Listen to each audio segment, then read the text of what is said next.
right? So I want to change the narrative on this term, this idea that people talk about burning bridges.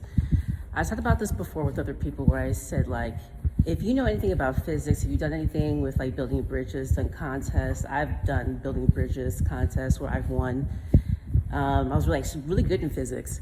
And one of the things you learn as either an engineer or somebody who's in physics is that, or who's really good in mathematics, you understand that building things like that, there are some bridges that are poorly built and they have to be torn down.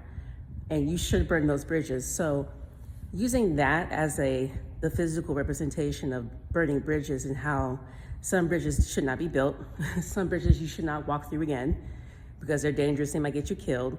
So there's a lot of reasons.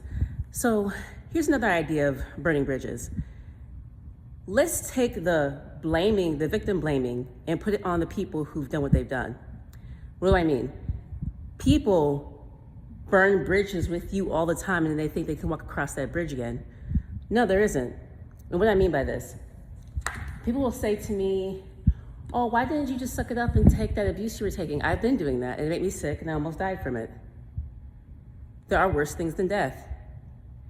And people burn bridges with you. Why do people never see their value?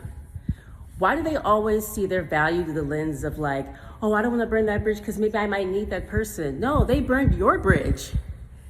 They burnt your connection.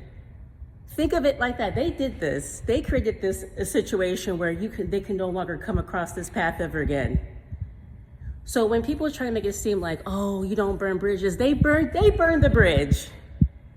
I gotta rebuild the bridge with you when you burned the shit down? That's the point I'm trying to make. So I often view that as like victim blaming. Oh, yeah, that person did that to me, but I gotta find a way to make a connection and shake hands. I'm not as saved as Kendrick. I'm not as graceful as Dr. Angela Davis. I don't want to compare these two because Dr. Angela Davis is vastly different. I don't want to keep bringing her up. There's other scholars I can bring up, but I guess the point I'm making, and just through my own lens, is that like when people tell me don't burn bridges, I'm like, those people burnt the bridge. How dare you try to victim blame me and then be like, oh, just get over it. Get over it. I'll build a bridge and get over it. So you want some abuser to come in and fuck up this connection, and then I gotta go through the trials and tribulations of trying to like get over what you did by building another bridge with you. You know how hard and labor intensive building bridges is? You gotta understand a lot of stuff. You gotta understand the geographics. You gotta understand the type of material you're using. Like, there's a lot to think about. So why would I want to build this bridge with you again when it was exhausting the first time and you were an asshole the first time? Just saying. Food for thought. Peace.